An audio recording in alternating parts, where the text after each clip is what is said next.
শেখ শাহজাহান সন্দেশখালির ভেতরেই কারো বাড়িতে লুকিয়ে রয়েছেন। একটি নামও উঠে এসেছে, আমির কাজী। মেনেই কাজ করছি, যেখানে একটা সিচুয়েশনে ওখানে 174 ধারা চলছে সেখানে চটির নেশাটা খুব কড়া, একবার চড়লে আর নামতে চায় না। 44 কখন 74 হয়ে যায় ধরতে পারবেন না। এসি বাড়ি আর এসি গাড়ি থেকে নেমে গ্রামের ওই অসহায় নিরীহ গরিব মানুষগুলোর পাশে এসে দাঁড়ালে বা মিনিমাম গ্রামের ভিতরে প্রবেশ করলে তো জানতে পারবেন 44 না 74। ইনিও ইস্তফা দেবেন, মার্ক মাই ওয়ার্ড। আমি আদিবাসী বন্ধুদের বলবো, নিশ্চিন্তে থাকুন, আপনাদের জমি কেউ কেড়ে নিতে পারবেন না। তৃণমূল নেতারা বাদে আপনাদের জমি কেউ কেড়ে নিতে পারবে না। Fill in the blanks. Trinamool নেতাদের দ্বারা আপনাদের জমি দখল হবে না, এটির গ্যারেন্টি দিচ্ছে তৃণমূলেরই সুপ্রিমো। ফাজলাম হচ্ছে এখানে। ইডির দৌলতে আমরা সন্দেশখালির ব্যাপারে জানতে পেরেছি।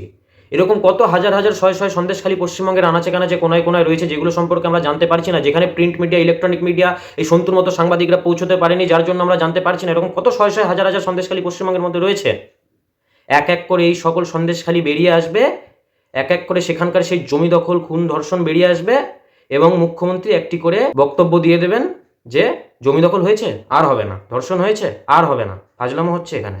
কোটি কোটি টাকা খরচ করে নিজের হাসি মুখের ছবি লাগিয়ে ব্যানার বানিয়ে নিচে লেখান বাংলা নিজের মেয়েকেই চায়। আচ্ছা, সেই সন্দেশখালির মেয়েগুলোকে কি বাংলা চায় না? তারা কি বাংলার মেয়ে নয়? আর শেখ শাহজাহানকে কি পুলিশ খুঁজে পাচ্ছে না?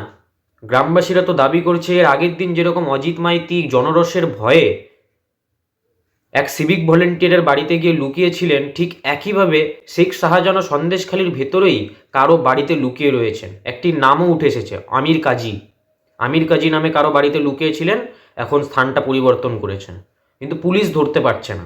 শাহজাহান শেখ তো এর ভিতরেই ঘুরছে, কখন আমির কাজীর বাড়ি, কখন মৎস্য সর্দার বাড়িতে, কখনো সন্দেশখালির মধ্যেই ঘুরছে।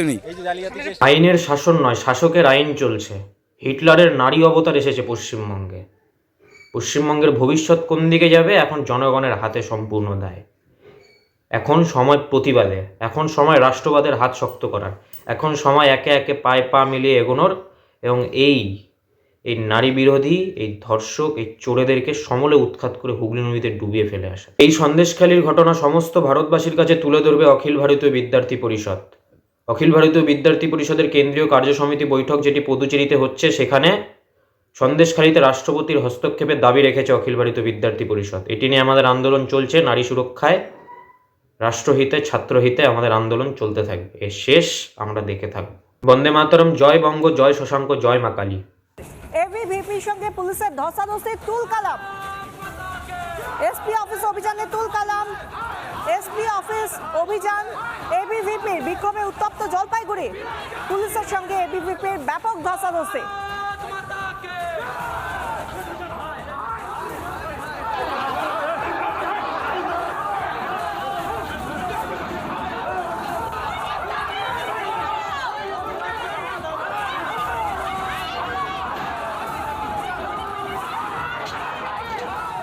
জলপাইগুড়ির ছবি দেখতে পাচ্ছি। এবিভিপি পুলিশের মধ্যে ধস্তাধস্তি, ব্যারিকেড ভাঙার চেষ্টা, গার্ডরেল সরানোর চেষ্টা, সেই ছবি দেখতে পাচ্ছি। এসপি অফিস অভিযান, এবিভিপির পুলিশের সঙ্গে ধস্তাধস্তি, সেখানে গার্ডরেল সরিয়ে তারা অভিযানে এগিয়ে যেতে চাইছেন। এসপি অফিস অভিযান, এবিভিপির অখিল ভারতীয় বিদ্যার্থী পরিষদের কর্মসূচি।